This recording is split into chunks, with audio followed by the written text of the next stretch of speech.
महोदय एवं नौलिंग महोत्सव अध्यक्ष व सम्मानित जनता, मैं रिया डसीला मदर देव की पब्लिक स्कूल भैंसिया छाना में अध्ययनरत कक्षा 8 की छात्रा हूँ।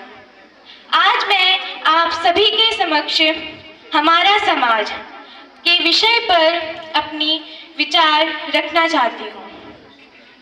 मानव एक सामाजिक प्राणी है। समाज वह एक जहाँ हम लोग रहते हैं। समाज वह नींव है जहाँ हम लोग रहते हैं। समाज केवल लोगों का समूह नहीं है, बल्कि यह प्रेम, सद्भाव और नैतिक मूल्य पर आधारित एक व्यवस्था है।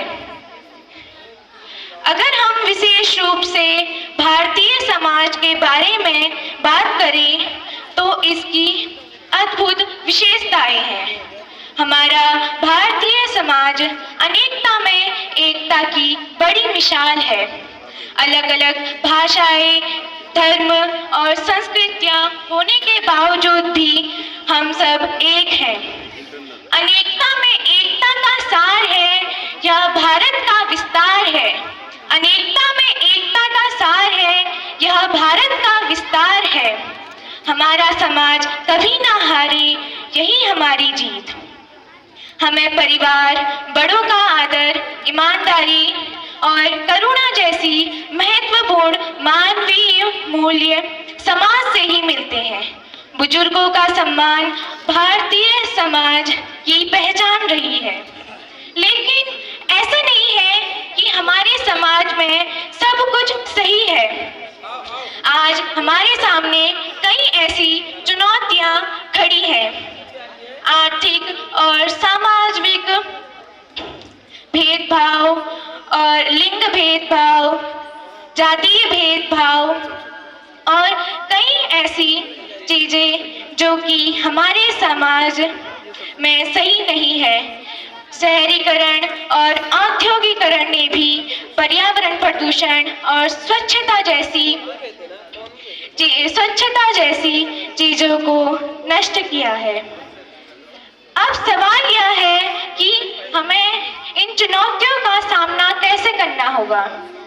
सबसे पहले हमें इन चुनौतियों का सामना करने के लिए अपनी जिम्मेदारियां समझनी होगी। हमें अपनी सोच और नजरिए को सकारात्मक बनाना होगा। भेदभाव और पुरानी सोच का त्याग करना होगा। अपने आसपास की स्वच्छता बनाए रखना और पर्यावरण की रक्षा करना ही हमारा कर्तव्य है।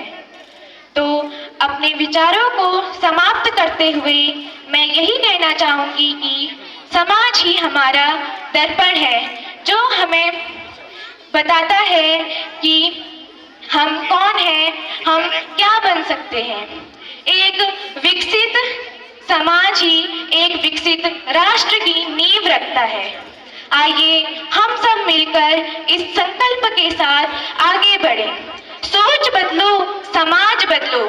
सोच बदलो, समाज बदलो।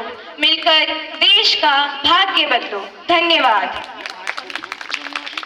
धन्यवाद बेटा। आपने समाज के ताने बाने के ऊपर कई प्रश्न उठाए हैं, जो एक समाज की आज आवश्यकता है, उस पर आपके विचार हमारे निर्णायकों